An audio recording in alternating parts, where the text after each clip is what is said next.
del Señor. Y de esos cautivos Jesús dio dones a los hombres. ¿Quiénes son estos hombres dones? Versículo 11. Y Él mismo, hablando del Señor Jesucristo, constituyó a unos apóstoles, a otros profetas, a otros evangelistas, a otros pastores y maestros, a fin de perfeccionar a los santos para la obra del ministerio, para la edificación del cuerpo de Cristo. Si ustedes notaron, mis hermanos, estos tres textos que acabamos de leer, Mateo capítulo 9, Hechos capítulo 20, Efesios capítulo 4, vemos allí la importancia vital que tienen los pastores para la salud espiritual del pueblo de Dios. El Señor Jesucristo ve esta multitud y dice que Él estaba enternecido, Él sentía compasión, y la palabra griega que se usa allí significa literalmente que el Señor Jesucristo sentía que se le revolvían las entrañas por la necesidad de esta gente. Ahora piensen, mis hermanos, en toda esa multitud que estaba allí, había gente enferma, había gente pobre, pero ¿qué fue lo que enterneció? ¿Qué fue lo que movió a compasión? ¿Qué fue lo que revolvió las entrañas de nuestro Señor Jesucristo, según Mateo 9? Es una pregunta real. ¿Qué fue lo que revolvió las entrañas? Esto no es una prédica. Esto es un taller, ahora es un taller. Así que yo quiero tener un poco más de interacción. ¿Qué fue lo que revolvió las entrañas de nuestro Señor cuando vio las multitudes que estaban desamparadas y dispersas como ovejas que no tienen pastor? Mis hermanos, el hecho de que una oveja de Cristo no tenga pastor es algo que revuelve las entrañas de Jesús. Y el Señor Jesucristo le dice a los apóstoles: oren al Señor de la mies. ¿Para qué? Para que envíe obreros a su mies.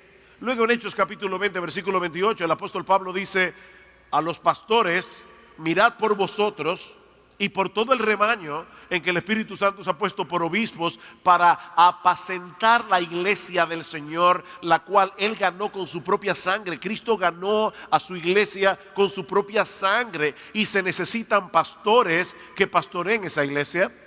Y luego en Efesios capítulo 4, ¿qué hacen los pastores? Equipar a los santos para la obra del ministerio. Necesitamos pastores que equipen a los santos. Ahora, si ustedes notaron algo interesante en estos tres textos que yo acabo de mencionar, las tres personas de la Trinidad están involucradas en el acto de proveer pastores a la iglesia. ¿Se dieron cuenta de eso? En Mateo capítulo 9, que dice Jesús: rueguen al Señor de la mies. ¿Quién es el Señor de la mies? Dios el Padre. En Hechos capítulo 20, versículo 28, ¿cuál es la persona de la Trinidad que es mencionada en el texto? Como dando pastores.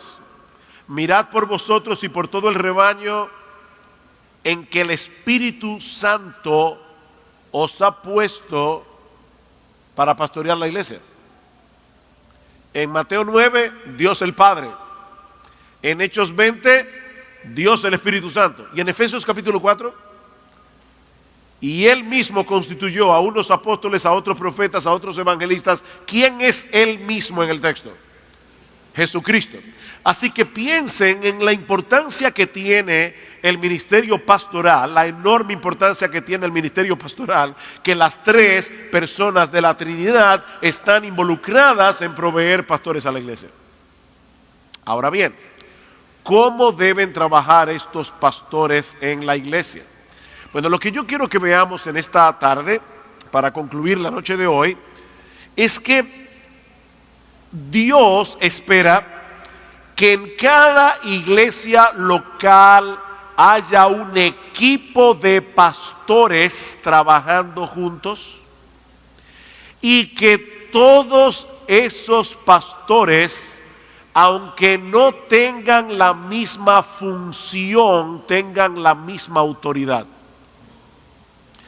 Es decir, y yo sé que este tema es controversial, Yo les pido a los pastores aquí, por favor, que escuchen esto con un oído y un corazón abierto y vamos a ver lo que Cristo, la cabeza de la iglesia, dice en la Biblia.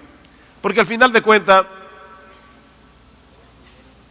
a la ley y al testimonio, lo que dice la Biblia, eso es.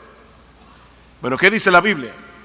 Bueno, yo les quiero proponer en esta noche que la Biblia enseña que en cada iglesia local debería haber un grupo de pastores, no uno solo, trabajando juntos, y que todos esos pastores deben tener la misma autoridad, aunque no tengan la misma función.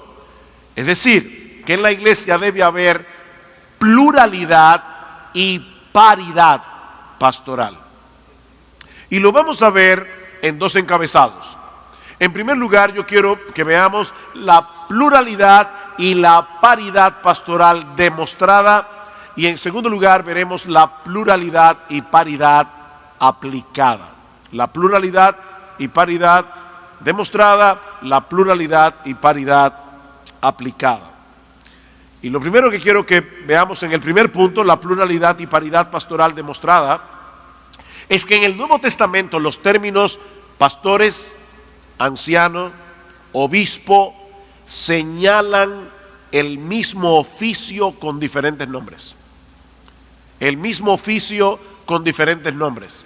Por ejemplo, en Hechos capítulo 20, versículo 17, el apóstol Pablo se encontraba en la ciudad de Mileto y mandó a llamar a los ancianos, la palabra griega que aparece allí es la palabra presbíteros, mandó a llamar a los ancianos de la iglesia.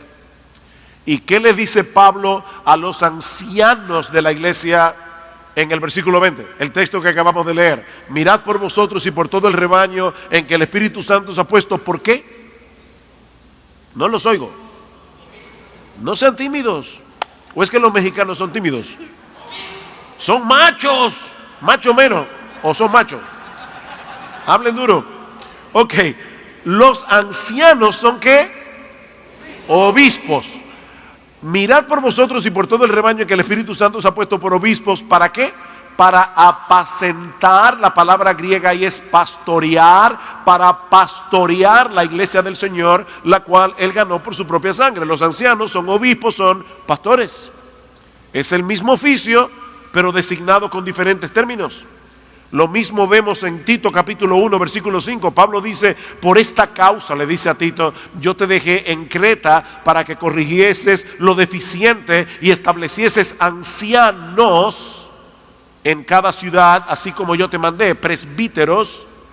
Versículo 7, porque es necesario que el obispo sea irreprensible. Está dando las cualificaciones de los ancianos y dice, el anciano debe ser un obispo irreprensible.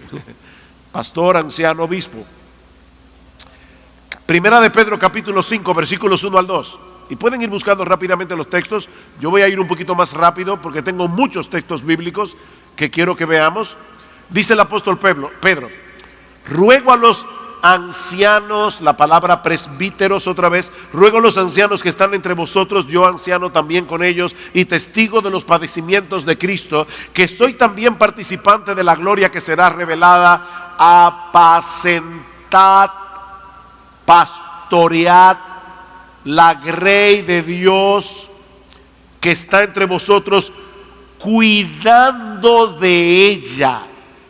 Esa es una sola palabra griega, episcopontes, que viene de la palabra episcopo o obispo. Es como si Pedro estuviera diciendo, obispando a la iglesia, supervisando a la iglesia, cuidando de ella, no por fuerza, sino voluntariamente, no por ganancias deshonestas, sino con ánimo pronto. Ven otra vez, anciano, pastor, obispo. En segundo lugar, estoy todavía demostrando la pluralidad y paridad. Lo primero es los términos pastor, anciano, obispo, designan el mismo oficio con diferentes nombres. En segundo lugar, en el Nuevo Testamento solo se reconocen dos oficios. ¿Cuáles son? Solo dos oficios. Pastor o anciano o slash obispo y diáconos. No hay pastorísimos, no hay arzobispos, no hay cardenales y no hay papas. Yo creo que en algunas iglesias evangélicas hay papas, pero no deberían haberlos. Solamente deben haber pastores, slash obispo, slash ancianos o diáconos. Solo dos oficios. Veamos algunos textos. Filipenses capítulo 1, versículo 1. Pablo envía un saludo a la iglesia, a todos los santos en Cristo Jesús que están en Filipos. ¿Con quiénes? Con sus obispos y diáconos.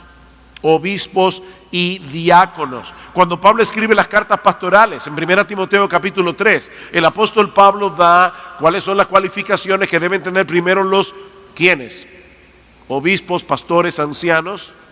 Dice, si alguno anhela el obispado, buena obra desea, pero es necesario que el obispo sea irreprensible, marido de una sola mujer, sobrio, prudente, decoroso, pedador, apto para enseñar. Ustedes conocen el texto.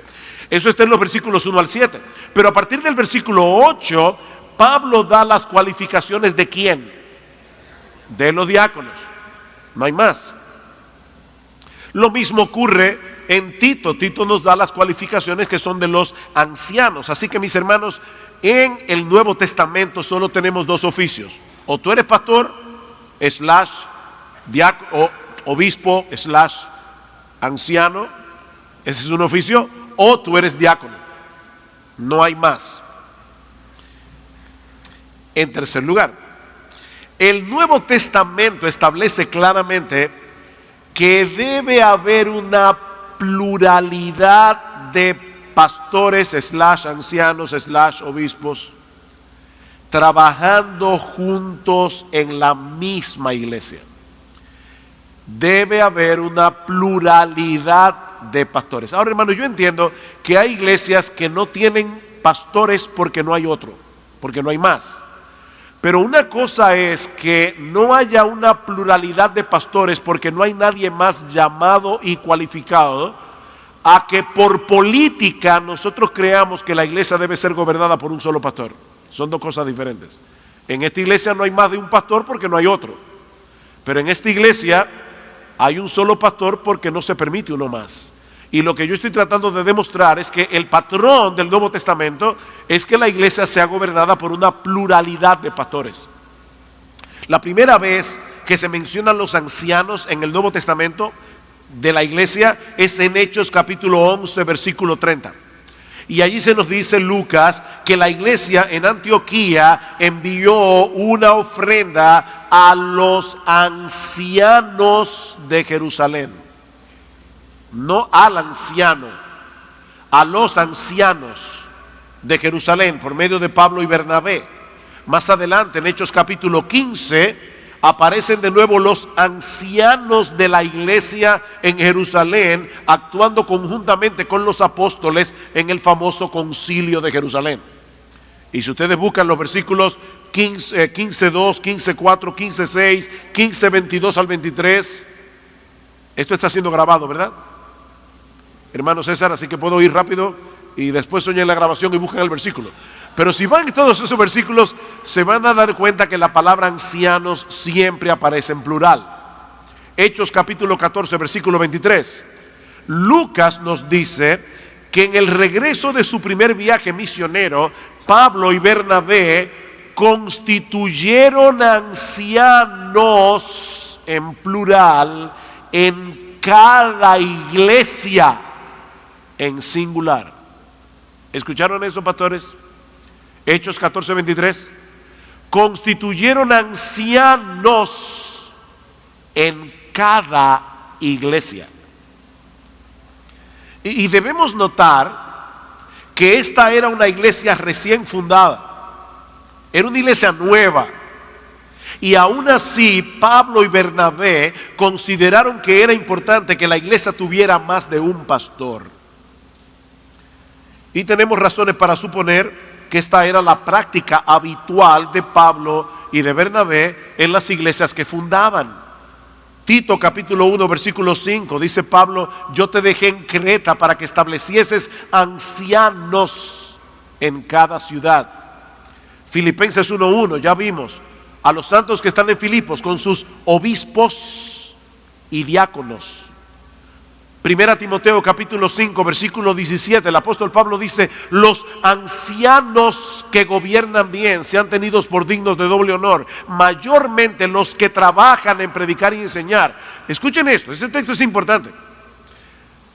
Los ancianos que gobiernan bien, varios ancianos estaban allí gobernando, pero dentro de esos ancianos habían varios que predicaban, no uno solo, mayormente los que trabajan en predicar y enseñar.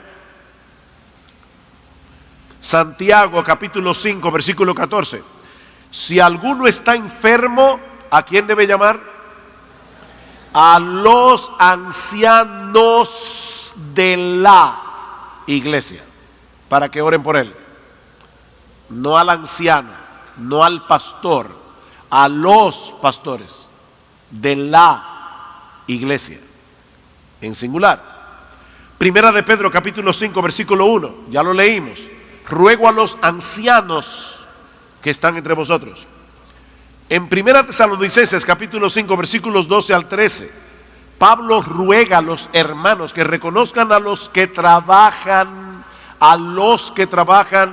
la misma palabra de 1 Timoteo 5:17 es la palabra kopiao en griego, que significa un arduo trabajo. Ustedes recuerdan cuando en Apocalipsis capítulo 2 versículo 2 Jesucristo envía una carta a la iglesia en Éfeso y les dice: yo conozco tu arduo trabajo y paciencia. La palabra arduo trabajo es una sola palabra griega y es la palabra que aparece allí en 1 Timoteo 5:17. Los ancianos que gobiernan bien sean tenidos por dignos de doble honor, mayormente los que trabajan. Ahí está la palabra arduo trabajo. Sí, predicar es un arduo trabajo. En nuestra iglesia había una pareja de hermanos y se me acercaron hace unos meses y me dijeron: pastor, déjame contarte lo que me dijo mi hijo. Estaban en la escuela y le preguntaron en la escuela: ¿y qué ustedes quieren ser cuando sean grandes? Y el niño respondió: yo quiero ser pastor. Y la maestra estaba tan emocionada. Esto es una historia verídica, no es un chiste. Y le preguntaron al niño en la escuela: ¿y por qué tú quieres ser pastor? Y él dijo: para tener más tiempo libre. Bueno, mira, si realmente algún día Dios llama a este niño, yo espero que él tenga otro concepto de lo que es el ministerio pastoral. Predicar es un arduo trabajo. Es un arduo trabajo. Ahora, cuando Pablo dice en Tesalónica que reconozcamos a los que trabajan, es la palabra griega otra vez allí, kopiao. Los que trabajan entre vosotros y os presiden en el Señor, es la misma palabra que también aparece en 1 Timoteo 5:17, los ancianos que gobiernan bien y os amonestan. Aunque allí no aparece la palabra pastor o anciano u obispo, es evidente que Pablo está hablando de los líderes de la iglesia y está hablando de ellos en plural. En Hebreos capítulo 13 versículo 7, el autor de la carta a los Hebreos dice: recordad a vuestros pastores que os hablaron la palabra de Dios. A vuestros pastores. En el versículo 17 dice: sujetaos a vuestros pastores, porque ellos velan por vuestras almas. Hebreos 13:24, saludad a vuestros pastores. No al pastor, a vuestros pastores. Wayne Grudem dice al respecto: en ningún pasaje del Nuevo Testamento, ni uno solo, leemos que una iglesia, no importa cuán pequeña fuera, tuviera un solo anciano. El modelo constante del Nuevo Testamento consiste en una pluralidad de ancianos en cada iglesia. Y más adelante añade: en cada iglesia había ancianos que la gobernaban y la cuidaban. Y Alexander Strauch, en un tono muy similar, dice: a nivel de la iglesia local, el Nuevo Testamento es un claro testimonio de un patrón constante de liderazgo pastoral compartido. Es decir, que el liderazgo de un grupo de ancianos es una sólida práctica bíblica. Bien, hermanos, ventajas de tener una pluralidad de ancianos. ¿Cuáles son las ventajas? Y debo decir que yo disfruto eso desde que prácticamente nuestra iglesia comenzó. Nuestra iglesia, la iglesia que yo pastoreo, comenzó el 13 de agosto del año 1978. Así que hace 3 semanas atrás celebramos nuestro 40 aniversario. Y casi en toda la historia de nuestra iglesia hemos tenido una pluralidad de pastores. Así que yo no estoy hablando en mera teoría. Yo he vivido esto por casi 40 años y yo no puedo expresar la bendición que es tener otros pastores en la iglesia. De hecho, ahora somos 10 y quisiéramos tener más. Pero eso quiere decir, mis amados hermanos, que yo soy también una oveja de mis pastores. Yo no solamente soy pastor, yo también soy oveja. Y créanme, yo soy pastoreado por mis pastores. Y me llaman la atención cuando tienen que llamarme la atención. Yo soy una oveja de mis pastores. ¿Cuáles son las ventajas? En primer lugar, ayuda a proteger a un pastor del error. Ayuda a proteger a un pastor del error. Hermanos, todos nosotros somos vulnerables al orgullo, somos vulnerables a tomar decisiones equivocadas. Todos nosotros tenemos puntos ciegos. Yo he dicho esto muchas veces cuando he hablado acerca de este tema. Mire, yo no pudiera decirles, cuando yo me acerco se daña la grabación o puedo acercarme. Es que así los veo mejor. Y así sé si alguien molesto conmigo o algo. Miren, yo no puedo decirles cuántas veces yo he llegado a la reunión de pastores. Nosotros nos reunimos todos los martes, los pastores de la iglesia, desde hace muchísimos años, con una idea tan brillante que honestamente solamente a un genio se le pudo haber ocurrido. Y en menos de 5 minutos mis pastores me hacen ver que es una estupidez. Ahora, yo muchas veces he pensado, ¿qué pasaría si yo fuera el único pastor de la iglesia? Estaría cometiendo errores a cada rato. Nosotros necesitamos personas que nos ayuden a ver lo que nosotros no estamos viendo. Todo el mundo es vulnerable al orgullo, es vulnerable a cometer errores. Cuando la iglesia tiene un solo pastor, este puede llegar a tener tal autoridad que se sienta superior o más importante que los demás y no permita fácilmente que alguien le muestre sus debilidades y pecados. Y ¿saben qué, pastores queridos que están aquí en esta congregación hoy? Todos nosotros también tenemos debilidades y necesitamos ser ayudados, necesitamos ser pastoreados. Alexander Strauch dice al respecto: la única esperanza para romper con el terrible abuso de la autoridad pastoral que afecta a muchas iglesias es que haya verdadera rendición de cuentas entre líderes iguales. El apóstol Pablo le llamó la atención a Pedro delante de toda la iglesia de Antioquía. ¿Ustedes se imaginan eso? ¿Ustedes se imaginan esa escena? Pablo llama a Pedro y le dice: mira, Pedro, lamentablemente tengo que amonestarte públicamente porque tu conducta está poniendo en juego el evangelio y con eso no se juega. Tú te estás comportando como un hipócrita. Y dicen en Gálatas capítulo 2 que en su simulación Pedro había arrastrado a Bernabé. ¡Qué daño tan grande estaba haciendo el pecado de Pedro en la iglesia! Y Pablo tuvo que llamarle la atención públicamente. Así que es importante que los pastores tengan pastores. Y hermano, mira, si tú estás solo en una iglesia porque Dios no te ha provisto más pastores, busca pastores amigos a quienes tú puedas darle cuentas. Busca pastores amigos que se puedan meter en tu vida. Busca pastores amigos que te puedan hacer las preguntas incómodas.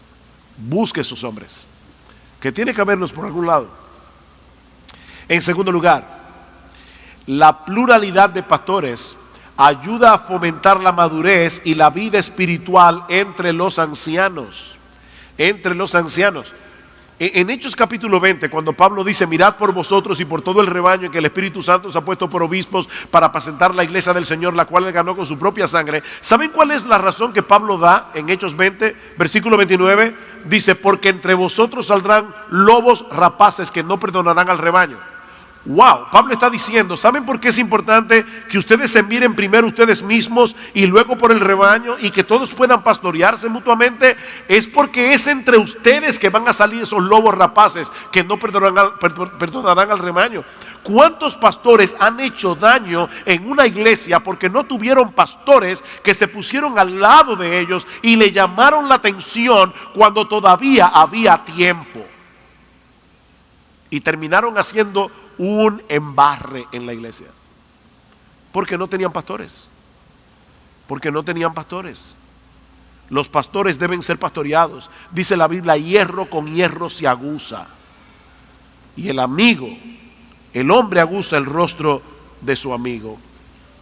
Hace unos años atrás, yo estaba ahí trabajando muy tranquilamente en mi computadora, y hay dos pastores con los que yo tengo ya muchos años pastoreando. Uno de ellos tenemos 31 años trabajando juntos, el otro tenemos 28 años trabajando juntos como pastores, los tres mosqueteros, tenemos muchísimos años juntos. Y estos dos pastores más viejos me tocaron la puerta de la oficina. Y yo cuando los vi llegar dije, Me dijeron, deja la computadora, tenemos que hablar contigo. Yo me sentí ahí, dígame hermanos. Me dijeron, Sugel, últimamente en la reunión de pastores tú estás insoportable. De verdad, tú estás demasiado fuerte, tú no dejas hablar a los demás. Ups, eso tiene que cambiar. Son mis pastores, me están pastoreando. Yo les dije, hermanos, gracias, de verdad, gracias por ser fiel a mi alma. De hecho, ¿saben que nuestras esposas, nosotros somos 10 pastores, nuestras esposas tienen permiso de todos nosotros de llamar a cualquiera de los pastores de la iglesia sin pedirnos permiso? Ellas no necesitan ese permiso, porque ellas también son miembros de la iglesia y están casadas con un miembro de la iglesia. Nosotros necesitamos ser pastoreados. En tercer lugar, la pluralidad de ancianos proporciona equilibrio en la iglesia. Alguien ha dicho, ninguna persona tiene todos los dones o el tiempo necesario para proveer todo lo que necesita una congregación. Como resultado, la mayoría de los pastores no son capaces de cumplir adecuadamente con todas las responsabilidades que enfrentan. Al tener un equipo de ancianos, la deficiencia de unos se equilibra con los dones de otros. Por tanto, esto ofrece una variedad de dones y de perspectivas que a menudo están ausentes cuando un anciano ministra solo. Una pluralidad de ancianos también permite a cada anciano centrarse en su vocación y dones específicos en lugar de gastar enormes cantidades de tiempo y energías en áreas del ministerio en la que no está especialmente dotado. Y eso es verdad. Tu fuerte es la predicación. Predica más. El fuerte del otro pastor es la consejería. Que aconseje más. Todos predican, todos aconsejan, pero no todos tienen que predicar y aconsejar en la misma cantidad. ¿Y quiénes deciden eso? Los pastores. En nuestra iglesia los pastores juntos deciden. En mi caso soy el pastor que más predico en la mañana, pero yo predico la cantidad de predicaciones que los pastores me dicen que yo debo predicar. Yo no decido eso, eso lo deciden mis pastores. Entonces cada cual debe usar el don que Dios le dio, y todos tenemos fortalezas y tenemos debilidades. Si a mí me dieran la administración de la iglesia, la quiebro en 2 meses. Ese no es mi don. Yo no sirvo para eso. Y los pastores lo reconocen y no me dan la administración. Me ponen a predicar. Quinto, y esta me gusta mucho. En una pluralidad de pastores, la crítica se reparte entre varios. O sea, cuando un pastor está solo y lo atacan, él está solito, pero cuando atacan a 10, bueno, como que va más suave, ¿verdad? Nos repartimos las críticas entre varios. Y aún podemos pensar entre nosotros, bueno, esta crítica es justa o no lo es. Porque a veces llega una crítica a nosotros y alguien dentro del consejo de pastores no reacciona bien. Dice, pero los hermanos siempre están hablando. Y aparece otro que dice, ¿sabes qué? Mira, es un pecado que estén chismeando, pero lo que están diciendo es verdad. Somos nosotros los que debemos hacer el cambio necesario aquí. Así que ayuda. Sexto, otra ventaja de tener una pluralidad de ancianos es que representa mejor la naturaleza del ministerio y de la iglesia. Benjamin Merkle dice al respecto, cuando un solo pastor dirige la iglesia, este hecho transmite la idea de que solamente unos pocos pueden servir a Dios con tal capacidad. El abismo entre los clérigos y los laicos se ensancha y finalmente es imposible cruzarlo. Cuando hay una pluralidad de pastores, ¿saben lo que le estamos diciendo a la iglesia? Cristo es la cabeza de esta iglesia, no el pastor. Cristo es la cabeza y nosotros estamos tratando de implementar la voluntad de Cristo en su iglesia. De todo lo anterior se deduce que el equipo pastoral no solamente debe trabajar en pluralidad, sino también en paridad. Y ese es el cuarto encabezado mayor, para que los que están siguiendo el bosquejo recuerden que estamos en la pluralidad y paridad demostrada. Lo que queremos decir con esto, mis amados hermanos, es que en el equipo pastoral cada uno de los pastores comparten una misma posición de autoridad y responsabilidad en el oficio, como bien señala Alexander Strauch. Tan pronto un pastor se eleva por encima de los demás pastores, mis amados hermanos, hemos creado un oficio que no existe en el Nuevo Testamento. ¿Recuerdan lo que dijimos al principio? ¿Cuántos oficios hay en el Nuevo Testamento? 2. Pastor, obispo, anciano y diáconos. Cuando tú tienes un pastor que es más pastor que los otros pastores, ¿qué ha pasado ahí? Hemos creado otro oficio, que no sabemos cómo le vamos a llamar, es archipastor. ¿Qué es ese pastor? Porque él es más pastor que los otros pastores. Pastorísimo. ¿Cómo le llamamos? ¿Cómo?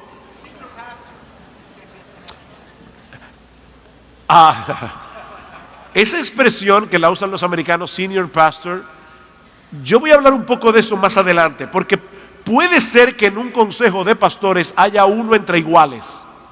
Y vamos a ver ahora eso. Y creo que en algunas iglesias se usa el término senior pastor para hablar de ese uno entre iguales. Pero recuerda, es uno entre iguales. Y yo voy a hablar de eso en un momento. Pero estamos hablando de que debe haber pluralidad y debe haber paridad.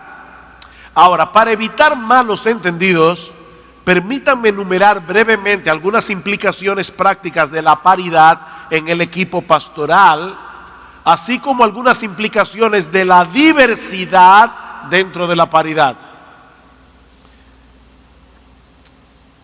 En primer lugar, aquí estoy siguiendo bien de cerca a un teólogo llamado Greg Nichols en su libro In Defense of Parity, o En defensa de la paridad. Él dice, algunas implicaciones prácticas de la paridad. Primero, la paridad implica que todos los ancianos deben participar en el cuidado del rebaño. Mirad por vosotros y por todo el rebaño en que el Espíritu Santo se ha puesto por obispos. Todos los pastores pastorean. Segundo, la paridad implica que todos los ancianos deben ser incluidos en el establecimiento de las políticas de la iglesia. Todos los pastores trabajamos juntos en eso, en las políticas de la iglesia. Tercero, la paridad implica que todos los ancianos deben recibir cuidado pastoral de los demás ancianos. O sea, en el consejo de pastores no puede haber intocables. En el consejo de pastores todos somos ovejas. que necesitan ser pastoreadas por los demás. Eso significa la paridad. Cuarto, la paridad implica que los ancianos son igualmente elegibles para dirigir los sacramentos, el bautismo y la cena del Señor. Cualquier pastor puede dirigir la cena del Señor, cualquier pastor puede bautizar. Quinto, la paridad, a menos que tenga un problema en la espalda como yo no bautizo en la iglesia, pero porque tengo 2 hernias discales, eso es todo, pero no porque no tenga la autoridad. Quinto, la paridad implica que cada anciano debe comprender la sana doctrina y ser apto para enseñarla y defenderla. Todos los pastores deben ser aptos para enseñar. Si una persona no es apta para enseñar, no debe ser pastor. ¿Qué dice 1 Timoteo 3? Si alguno anhela el obispado, buena obra desea, pero es necesario, y la palabra que aparece allí es necesario, es la misma que aparece en Juan capítulo 3, cuando dice que es necesario nacer de nuevo para entrar en el reino de Dios. Así como nadie puede entrar en el reino de Dios a menos que nazca de nuevo, nadie puede entrar en el ministerio a menos que tenga las cualificaciones que aparecen en 1 Timoteo 3. Es necesario que el obispo sea irreprensible, marido de una sola mujer, sobrio, prudente, decoroso, hospedador, apto para enseñar, no dado al vino, no pendenciero, no codicioso de ganancias deshonestas. Todos los pastores deben entender eso y todos deben ser aptos para enseñar. Ahora, ser apto para enseñar no significa necesariamente que todos tienen la misma fortaleza en el don de predicar. Hay algunos que son muy buenos enseñando, no necesariamente predicando, pero es apto para enseñar. Ok, algunas implicaciones prácticas de la diversidad dentro de la paridad. Primero, ¿voy muy rápido? Bien, ¿van subidos en el tren todavía? Ok. Por cierto, César, yo no sé a qué hora yo empecé, eso es un mal. En mi iglesia tengo un relojazo grandísimo, aquí estoy perdido. Hasta la medianoche, bien, no se preocupen, no pasamos de las 12. ¿Llevo 40 minutos? ¿Llevo 20? Qué bueno. Qué bueno, 20 minutos, ok. Algunas implicaciones, no se preocupen, no, terminamos temprano. Algunas implicaciones prácticas de la diversidad dentro de la paridad. Primero, la diversidad implica que algunos ancianos pueden tener una mayor participación en el púlpito. Y yo sé que estamos citando mucho los mismos textos, pero 1 Timoteo 5:17, los ancianos que gobiernan bien sean tenidos por dignos de doble honor, mayormente los que trabajan en predicar y enseñar. Es obvio que Pablo está pensando que dentro de los ancianos, algunos tienen más participación en el púlpito que otros, aunque tengamos la misma autoridad. Segundo, la diversidad implica que algunos ancianos pueden tener una mayor proporción de visita y de consejería. Romanos capítulo 12, versículo 3 al 8, dice que todos tenemos diferentes dones, y lo mismo en Corintios. 3. La diversidad implica que el consejo de ancianos puede elegir a uno entre ellos que dirija y coordine las reuniones de ancianos. ¿Qué dice Pablo en Romanos 12? Hay algunos que presiden, es decir, tienen el don de dirigir reuniones, de presidir. Lo curioso es que en nuestra reunión de pastores, el que dirige las reuniones es el más joven de todos nosotros, en edad, el más joven de los pastores. Porque nosotros reconocemos en ese hermano una tremenda capacidad para dirigir las reuniones. Y él pone su relojito ahí, porque nosotros tenemos que mandarle con tiempo los puntos de la agenda. Yo tengo que tratar esto. ¿Cuánto tiempo necesitas? 15 minutos. 15 minutos. Él pone su reloj con una alarma a los 15 minutos. A los 15 minutos suena la alarma. Se acabó tu tiempo, mi amado hermano. Ahora vamos al otro punto. A menos que los otros pastores digan, no, ese punto es tan importante, no se pudo prever el tiempo, hay que seguir hablando de este tema. Entonces en ese caso él acata, pero él gobierna la reunión y es el más joven de todos nosotros. Así que en ese sentido, uno de los pastores puede presidir la reunión y eso no está en contra de la paridad. Cuarto, La diversidad implica que algunos ancianos pueden tener una más amplia influencia o un mayor reconocimiento. Si un pastor predica más, indudablemente su influencia será mayor en la iglesia. Quinto, la diversidad implica que no todos los pastores predicadores necesitan tener la misma descripción de trabajo. En otras palabras, si un pastor queremos que dedique más tiempo a la predicación, probablemente vamos a pedirle que no dedique tiempo a otras cosas para que pueda estudiar más y prepararse mejor.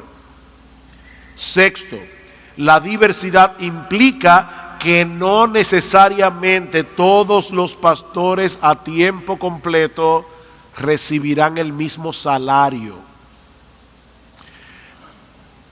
Si oyeron bien, no todos los pastores a tiempo completo tienen que recibir el mismo salario. Otra vez, ¿qué dice 1 Timoteo 5:17? Los ancianos que gobiernan bien sean tenidos por dignos de doble honor.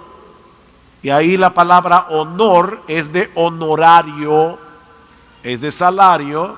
Lo van a ver en el texto siguiente que dice: no pondrás bozal al buey que trilla, y digno es el obrero de su salario. Los ancianos que gobiernan bien sean tenidos por dignos de doble honor, mayormente los que trabajan en predicar y enseñar. Los pastores tenemos una política establecida, escrita, de la remuneración pastoral, de cuáles son las cosas que se deben tomar en cuenta a la hora de establecer el sueldo de un pastor. Bien, me hubiera gustado poder decir alguna pregunta, pero no estoy seguro de que pueda hacerlo ahora, pero va a haber un tiempo de preguntas y respuestas en el día de mañana. Bien, yo espero, mis amados hermanos, haber probado bíblicamente que la pluralidad y la paridad es el modelo bíblico nuevo testamentario del gobierno de la iglesia. Voy a suponer que sí, y vamos a entrar en mi segundo punto mayor, que es la pluralidad y paridad pastoral demostrada o aplicada, perdón. Ya vimos demostrada, veamos ahora aplicada. El hecho de que una iglesia tenga una pluralidad de pastores no quiere decir que automáticamente van a trabajar como un equipo. Por eso yo quisiera detenerme brevemente a considerar algunos de los modelos que solemos encontrar en las iglesias que tienen un liderazgo pastoral compartido. Hay básicamente tres modelos. Al primero de estos modelos le vamos a llamar el corredor de Fórmula 1.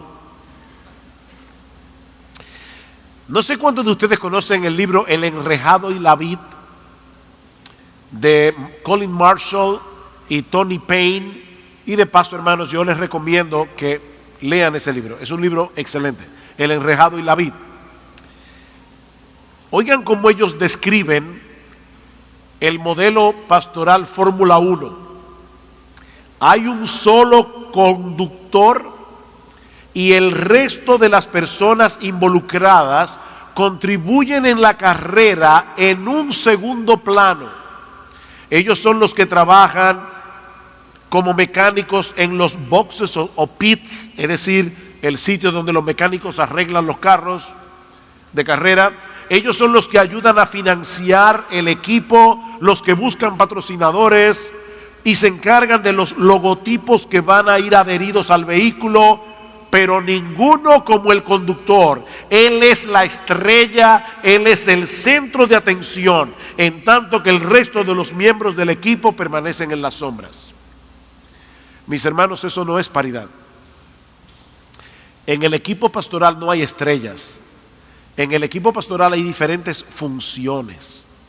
Pero no es que todos trabajamos juntos para darle preeminencia a la estrella del equipo. No, no hay estrella aquí. La única estrella de la iglesia es Jesús. Es la única estrella de la iglesia. Así que los pastores no trabajan para hacer que este brille. No, los pastores colocan a cada uno en la posición donde funciona mejor para el equipo. Así que olvídense del Fórmula 1. Segundo modelo, los amigos jugando golf. En este modelo, dice Patrick Lencioni, cada jugador juega su partido y al final del día se reúnen y suman sus puntuaciones. En otras palabras, son hombres fieles, responsables, que hacen lo que ellos entienden que deben hacer para el beneficio de la iglesia, pero cada cual tiene su propio juego. Hermanos, eso no funciona. En la iglesia, cada pastor debe hacer lo que el equipo quiere, no lo que él quiere. Todos nosotros tenemos nuestras propias inclinaciones. A mí me encanta estudiar. Si usted me pone a mí a estudiar 25 horas, yo no tengo problema. Pero resulta que hay que visitar a los hermanos en el hospital, hay que ir a hacer otras cosas pastorales. Entonces, el equipo tiene que decirme a mí, Suje, lo que nosotros queremos que tú hagas esta semana es esto que está aquí. Nosotros tenemos una hoja de Google Drive. Hay tantas cosas, tantos recursos ahora, ¿verdad?, para ayudarnos a hacer la labor. Nosotros tenemos una hoja de Google Drive y cada pastor tiene sus asignaciones ahí. Y hay un pastor que nosotros le llamamos Pepe Grillo. ¿Saben quién es Pepe Grillo? La conciencia de Pinocho. Ok, hay un pastor que es nuestra conciencia. Él nos dice, fulano, tu asignación tiene 3 semanas ahí y tú no la has hecho. ¿Qué es lo que está pasando? Entonces él nos va a llamar la atención. Es que yo estaba haciendo esto. Sí, pero es que nosotros no te pedimos que hicieras esto, te pedimos que hicieras esto. Nosotros somos un equipo y el equipo debe trabajar como un equipo. No es lo que tú quieres, es lo que el equipo necesita. Entonces, ¿cuál es el modelo que nosotros creemos que es el modelo correcto? No es el Fórmula 1, no son los amigos jugando golf, es un equipo de baloncesto. Pero yo no sé si aquí en México, ¿aquí se juega baloncesto? ¿Cuál es el deporte rey aquí? El fútbol. El soccer, y no es lo mismo fútbol que soccer. Óigame, o aquí hay demasiado juegos raros, porque todo el mundo me dice una cosa y me dice, no, que es el béisbol. Vamos a suponer que es el béisbol. Si es el béisbol y tú no tienes un brazo fuerte, pero yo quiero ser pitcher, es que tú no puedes ser pitcher. Tal vez tú debes jugar primera base, o debes jugar shortstop, o debes jugar en la tercera, o debes ser catcher. Pero cada cual debe jugar en el equipo, conforme, ya sea un equipo de basquetbol, ya sea un equipo de pelota, de béisbol. El punto es que tú vas a hacer lo que el equipo quiere que tú hagas. Y vas a jugar en la posición que el equipo quiere. A nosotros nos ha pasado que hay personas que piensan que pueden predicar. Yo creo que yo puedo predicar más en la iglesia. Y a veces los demás pastores hemos tenido que decirles, no, mi hermano, de verdad, ese no es tu don. Esa no es tu fortaleza. Tú puedes ser bueno enseñando escuela dominical, pero no predicando. Entonces, nosotros preferimos usarte en la escuela dominical, no en la predicación. Esa no es tu fortaleza. A veces, en las iglesias, los pastores están sentados en el autobús y todos están allí haciendo la obra, pero sentados en el asiento equivocado. Y hay que decirle a uno, no, tú no debes ser el conductor, tú debes estar en otro lado. Así que debemos jugar como un equipo de baloncesto o como un equipo de béisbol. Dice Patrick Lencioni, un equipo de verdad es como un equipo de baloncesto en el que sus miembros juegan simultáneamente de una forma interactiva y mutuamente dependiente. ¿Ven el punto? En la práctica, el Consejo de Pastores debe trabajar unido con una misma visión ministerial para lograr los mismos objetivos, poniendo la fortaleza de cada uno al servicio del equipo, no de su juego personal, es al servicio del equipo. Bien, el concepto del primero entre iguales, o primus inter pares, como decían los latinos. Es probable que en el equipo pastoral uno sea reconocido entre los demás debido a su madurez cristiana, a su experiencia pastoral, a su conocimiento de la Biblia y de la teología, a su capacidad de visionar. Hay personas que son visionarias, que pueden ver el plano completo, de tal manera que este hermano sea tratado como primero entre iguales. Como es usualmente el pastor que más predica, su influencia sobre la iglesia y sobre el resto de los pastores es evidente. Pero, como bien señala Mark Dever, sigue siendo un anciano más, en la misma categoría de los demás hombres que han sido llamados por la congregación como pastores de la grey. Él es un pastor más, es uno entre iguales. Es por eso que Benjamin Merkle nos advierte que este principio del primero entre iguales debe ser ejercido con mucho cuidado. Es importante que ese primero entre los ancianos entienda bien su papel. Si él trata de sacar provecho de su protagonismo de una forma que le hace superior a los demás, los ancianos no funcionarán ni bíblica ni correctamente. Por ejemplo, hay varios de ustedes que se me han acercado y me han preguntado: pastor, ¿qué podemos hacer para hacer una invitación?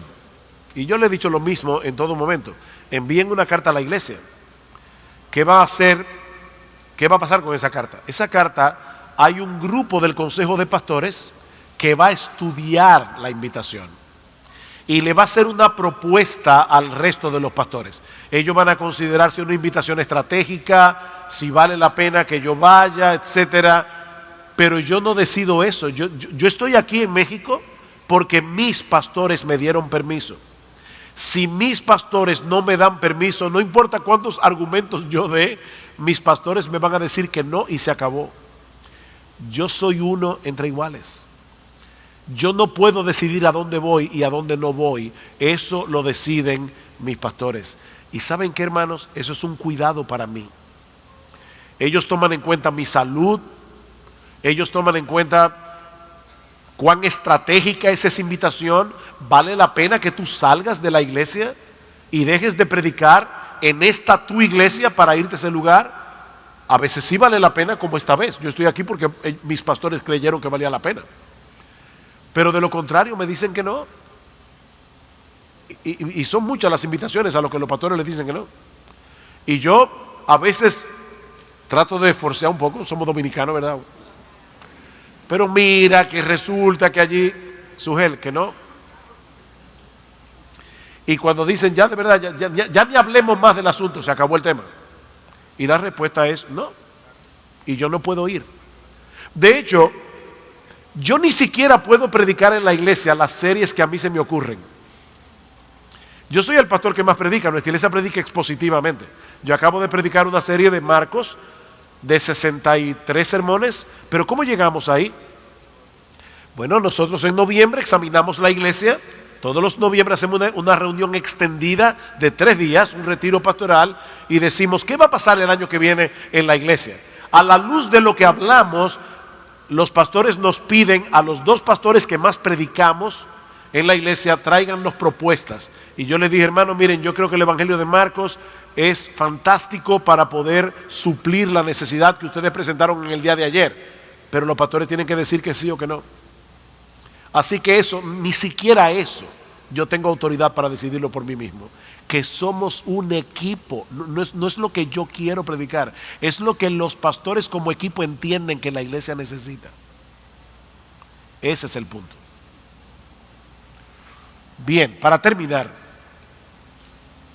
algunas advertencias sobre los pastores trabajando en equipo.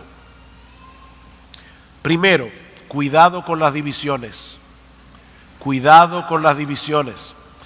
En Efesios capítulo 4, versículo 1 al 3, Pablo dice que debemos ser diligentes en guardar la unidad del Espíritu en el vínculo de la paz. Hermanos, si Satanás logra crear divisiones dentro de los líderes de la iglesia, ha conseguido una gran victoria en su lucha por destruir la obra del Señor. ¿Y saben qué? En un cuerpo de ancianos van a surgir diferencias. De hecho, es más, déjeme decirle algo más extraño. Si en un consejo de ancianos no surgen diferencias, ahí está pasando algo raro y no es bueno. Porque no todos pensamos iguales. Un consejo de pastores no se puede constituir de yes man. ¿Saben lo que es un yes man? Hombres que a todo dicen que sí. No, eso no se puede tener en un consejo de pastores. Somos hombres fuertes todos, por eso somos líderes. Van a surgir diferencias. Van a surgir diferencias de opinión. En nuestra iglesia, los pastores, cuando tenemos un problema y no estamos de acuerdo, decimos, ok, nuestra política escrita, eso está escrito, nuestra política escrita es la siguiente. Si no estamos de acuerdo y no es un problema de conciencia, el pastor que no está de acuerdo puede decir, mira, yo no estoy de acuerdo en hacerlo de esta forma, pero como no es un problema de conciencia y ustedes la mayoría piensan que se debe hacer así, no tengo problemas.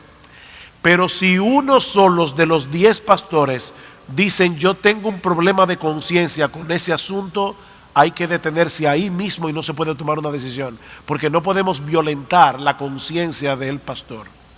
En este caso, cuando hablamos de conciencia estamos hablando de un pecado. Por ejemplo, hay casos que no son tan fáciles de dilucidar como casos de separación entre las parejas. Eso es un caso siempre que trae mucho dolor de cabeza. Y a veces hay un pastor que dice, yo no estoy convencido de que se le deba aconsejar a esta hermana hacer esto y esto y aquello.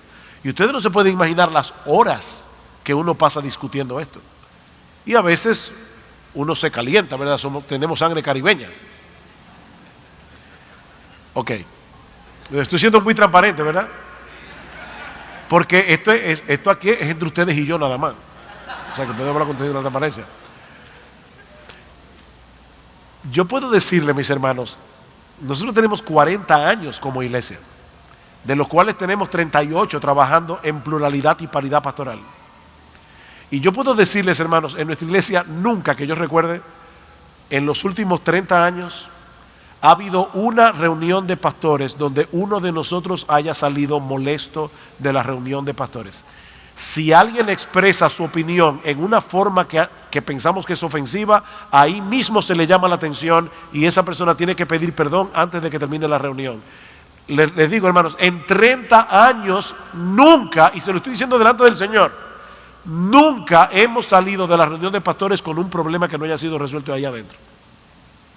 Entonces, en primer lugar, cuidado con las divisiones. Van a haber diferencias, pero cuando pasen esas diferencias, primero, recuerda que el carácter piadoso es más importante que los dones y las habilidades.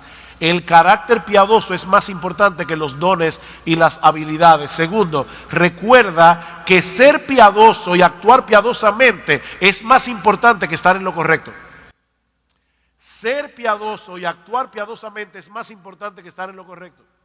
Y tercero, darle al otro el beneficio de la duda. El amor todo lo cree. Eso de, yo sé por qué fulano dijo eso. No, tú no lo sabes porque tú no puedes ver el corazón de nadie. Y si tienes alguna duda, pregúntaselo. Pero el amor todo lo cree. No te vayas del consejo de pastores pensando, hay algo raro en el corazón de fulano conmigo. Porque en las últimas 3 reuniones me ha querido bloquear mi idea. O sea, ¿tú crees que él tiene un problema contigo? Ve y háblalo. Ve y háblalo y resuélvelo. Resuélvelo conforme a Mateo 18, que veíamos esta mañana. 2, cuidado con los celos y la envidia. Oh, hermanos, cuidado con los celos y la envidia. Hermanos, hay pastores dentro de un equipo pastoral a quien Dios a veces lo coloca en un lugar de mucha visibilidad. Y los demás tienen que reconocer que fue Dios que hizo eso. Y no querer tener la posición visible que ese hermano tiene. No todos vamos a jugar el mismo papel en el equipo. Así que cuidado con la envidia, con los celos. Dice 1 Corintios que es Dios quien ha colocado a los miembros en el cuerpo como Él quiso. Tercero, cuidado con el deseo de sobresalir. Cuidado con el deseo de sobresalir. De nuevo, tú eres parte de un equipo. Te pusieron a bajar bola, aquí se dice así, el individuo que saca en el baloncesto y tiene que driviar la bola para ir al otro lado de la cancha. No, yo quiero ser el que tire el tiro de 3. No, pero yo lo que quiero es que tú bajes la bola. Eso es todo lo que yo quiero que tú hagas. Y tú le vas a pasar el pase al que va a tirar de 3. Y todo el mundo lo va a aplaudir a él. A ti no. Pero para que él tire de 3, se necesitaba una persona que bajara la bola, se necesitaba una persona que fuera el que, yo no sé si usar las palabras que usamos allá, pero el que remata abajo del aro. ¿Cómo ustedes le dicen? ¿Eh? No el que la donquea o la clava, no, yo estoy hablando del que tira la pelota y tiene que saltar más que todo el mundo para agarrar la pelota primero. Bueno, ya le decimos de otra forma. Pero el punto es que eso es todo lo que tú vas a hacer. Como tú saltas más alto que todo el mundo, tú vas a saltar, vas a coger la pelota y se la vas a tirar a fulano. Y todo el mundo va a aplaudir a fulano. Pero su jugada necesita de la tuya. Entonces, cuidado con el deseo de sobresalir, porque vas a dañar el equipo. Y finalmente, cuidado con irrespetar las líneas de autoridad. ¿Qué significa eso? Todo pastor es al mismo tiempo una oveja y por lo tanto está bajo la autoridad de los demás pastores. Ningún pastor debe actuar independientemente de los demás, ni tampoco debe interferir en el área de trabajo de otro pastor sin su consentimiento. Llegamos, resulta que yo no soy el pastor que está encargado del MJA, que es el Ministerio de Jóvenes Adultos. Y sin mediar palabra con el pastor que está a cargo de ese ministerio, yo voy y hablo con el joven que está encargado del MJA y le doy otra contradirectriz.